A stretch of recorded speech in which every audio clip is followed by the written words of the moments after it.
Can I ask you something straight up? How do you lead your family through something that nobody's ever taught you? How do you show your kids something you were never shown? And even more, how do you build something that you've never seen built? These are not just rhetorical questions, fellas. These are realities that most men are living in right now, and no one's really addressing it. See, most men watching this right now didn't have a dad who showed them how to do this. They weren't handed a blueprint.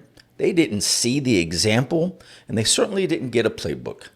So now you're standing in your own house, in your living room, just looking around, trying to figure out how to pull this thing together, how to be this husband, how to be this father, how to be this leader, and figuring it all out from scratch.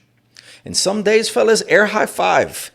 You're killing it. And some days you feel like you're just mumbling and fumbling your way through moments that actually matter, and you feel like you're losing this battle. Here's the skinny. You can't give what you were never given. But here's what I know for certain. A man who was never shown can still become the man who shows. But I need you to hear this before we go any further. See, the path between you and who you are right now and who your family needs you to become, it runs straight through discomfort. There's no way around it, fellas, only through it. There's 3 moves that we're going to get into today, and none of them are comfortable. So don't click off. I hope you stick through this because I guarantee this is going to be value added to your life. Do not click off. None of them are comfortable, but that's how you're going to know that they're working. Hey, if we haven't had the chance to meet yet, I'm Tony Rivera, husband of over 25 years, a father of 5 homeschooled children, a credentialed minister, a combat vet, and a man who didn't have a dad who showed me how to do any of this. I didn't grow up with a roadmap for what a godly husband looks like, what a present father looks like, what spiritual leadership in the home actually feels like when it's lived out and not just talked about. I pulled it together the hard way, mile by mile, mistake by mistake on roads that were rough and unforgiving. And what I've learned on every single one of those roads, in the army, in my marriage, in my home, is that nothing worth building ever gets built in the comfort zone. In the military, we call it embracing the suck. How many of you have ever heard that phrase before? It's pretty near and dear to most of our hearts if you've worn the uniform. So you lean into the hard things. You don't run from it, and you don't wait for it to get easier because you know it never really does. You move through it. That principle didn't just make me a better soldier, but it made me a better man. And these 3 moves are the very proof of that. Move 1. Find a builder who's been where you are, right? You ever heard of that saying? Don't take advice from someone you wouldn't swap places with. Find a builder who's been where you are. Think about a man who's had to build something he's never built before. No instructions, no YouTube tutorials, no dad standing over his shoulder showing him this is the way. What does a smart man do? He doesn't reinvent the wheel. He finds the man who's already built it, and he gets close. He watches, he asks questions, he leans in. He's willing to be the guy in the room who doesn't have it all figured out yet. Because being that guy is uncomfortable, but most men aren't willing to do that. See, that's not weakness, boss. That's wisdom, and it takes more courage than you think. And here's what it's going to take to get close to that kind of man. It's going to take humility, and being humble is not comfortable. It means sitting across from someone and saying it out loud. Hey, I ain't got it figured out yet, and I didn't have the example, and I need help. Most men would rather keep fumbling and keep that stuff private than admit it out loud to another man. So they stay stuck. They stay isolated, disconnected, and they stay comfortable in their incompetence rather than get uncomfortable enough to grow out of it. Comfort is keeping more men stuck than failure ever has. Proverbs 13:20. Walk with the wise and become wise. You ever heard that saying that if you ever wanted to be a millionaire, find 4 other millionaires because chances you could be the 5th? It's been said over the years that you are the sum of your 5 closest relationships. See, that's the strategy. That's the first step of this strategy, is being willing to be the least experienced man in the room and connect yourself with others who've been there and done that. So here's the real talk. Who is that man for you right now? Think about it. He's most likely in your life or not too far away. Not someday. Think about who that guy is today so you can make that connection and reach out. So I'm not talking about some abstract dude in the internet. I'm talking about a real man who you can do real life with in your church, at your gym, in your neighborhood. maybe at your work. Someone who you can sit across from and say, I need your help.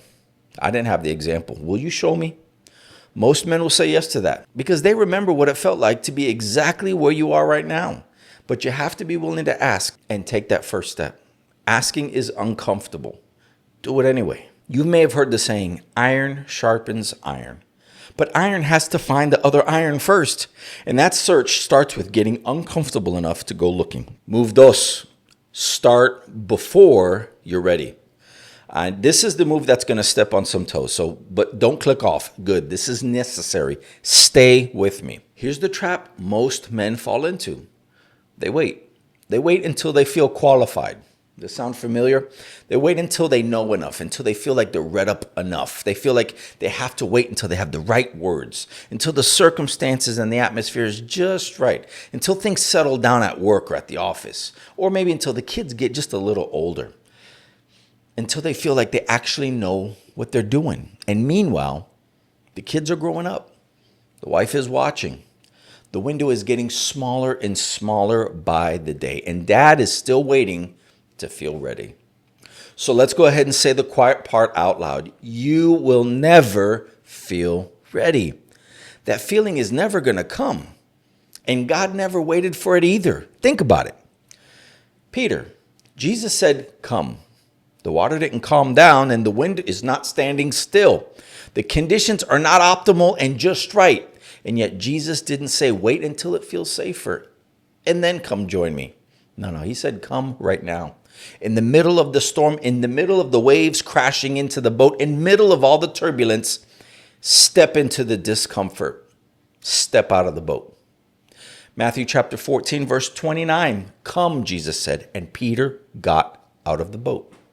He didn't wait for the calm water, fellas. He stepped into the storm. And for a moment, a genuine, miraculous moment, a man walked on the water because he was willing to be uncomfortable in obedience. See, fellas, that's the pattern. Obedience comes before readiness. Movement comes before certainty. And action comes before comfort. Now, here's the part of the story that doesn't get highlighted. Peter started sinking the moment he took his eyes off of Jesus and looked at the circumstances around him. The wind, the waves, the situation. He got scared and he got distracted by the difficulty and he went under. And Jesus reached out and caught him. And then this is the part I need you to hear clear. They both got into the boat. Peter still made it. The steps still happened. The miracle still occurred, even with the stumble. Your family doesn't need that perfect man, but they do need a present one who's willing to step out of the boat, even when the water looks rough. The man who starts unprepared is infinitely ahead of the man who's still waiting for calm water. Move 3, make the decision out loud. See, move 3 requires for you to make that decision, a decision that just doesn't stay in your head because that's just a thought, and thoughts are cheap. See, you can abandon a thought at any moment. Things get inconvenient, hard, or uncomfortable, but a decision, you say that out loud. You say it to your wife. You say it to your kids. You say it to a brother who's watching. Now that's different. That's now something that's becoming real. That's something that you have to stand behind. You're giving your word, even when everything in you wants to go back to how things were. Here's what I need you to understand. Saying it out loud is uncomfortable. Declaring it and making it known to others is going to take you out of your comfort zone, especially for men who aren't used to being that vulnerable in front of their own families. But let me say this, do it anyway. That discomfort is the beginning of your transformation. Think about it. Jesus and the blind man, another story. Jesus didn't heal the blind man the way that anyone else would have expected. Nah, he spit in the dirt, mixed it in his hands, and applied mud to the man's eyes and told him to go wash. See, there was nothing comfortable about that moment. Not for the man receiving it, not for the people watching it. Nothing about it looked like what healing was supposed to look like. But it was exactly what breakthrough looked like in that moment. Uncomfortable, unexpected, and undeniable. John chapter 9, verses 6 to 7. He spit on the ground, made mud, and spread it on the man's eyes. Go wash yourself in the pool of Siloam. So the man went and washed and came back seeing. See, breakthrough doesn't always look clean. In fact, it's violent, it's turbulent. The very words break through has a connotation of something's being destroyed. And at this moment, it's when obedience clocks in and starts to make the uncomfortable moment possible. Making the decision out loud is your mud in the eyes moment. You look at your wife and you say, I'm going to be different. I'm going to lead this family. I'm going to show up spiritually, not just physically. I'm going to be present even when I don't know what I'm doing. When your wife hears that, when your kids hear that, so you've just crossed a new threshold. Now you've got to follow through. Now that accountability clocks in. The fact that you said it out loud and now people are watching, don't look at that as pressure, but look at that as protection. Because that accountability is what's going to keep you moving on the days where motivation falls short. And you know that that day comes. The cycle breaks when a man makes a public decision, not a private one, a public one. Matthew 10:32. Whoever acknowledges me before others, I will also acknowledge before my Father in heaven. There's power in saying something out loud. Say it in front of witnesses. In the uncomfortable vulnerability of being seen, making the commitment you're not sure you can keep. See, that's exactly why you have to do it. Because the discomfort of saying it is what will make it real and stick. The man who makes a private commitment is only accountable to himself, and we all know how that goes. But a man who stands in front of his family and says, this is who I'm choosing to be. This is what I'm choosing to do. That man just created the most powerful accountability structure in his world. His kids are watching to see if he really means it. That's not something you can walk away from easily. And that difficulty, that weight, that's exactly the point. Embrace that. Make the decision today out loud in front of people, even if your voice shakes while you're doing it. 3 moves. Find a builder ahead of you. Be humble enough to go looking. Start before you're ready, because readiness is a myth and obedience doesn't wait for it. Make the decision out loud, because a public commitment has the weight to it that a private thought never will. None of these moves are comfortable. Every single one of them is going to ask you to step into something that feels hard, uncertain, and unnatural. Good, because that's exactly where God does his best work.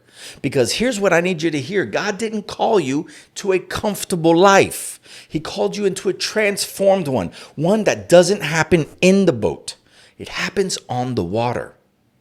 Your kids are watching, fellas. Your wife is watching. They're not waiting for perfect, but they're waiting for that movement. They're waiting for a version of you that decided to stop waiting.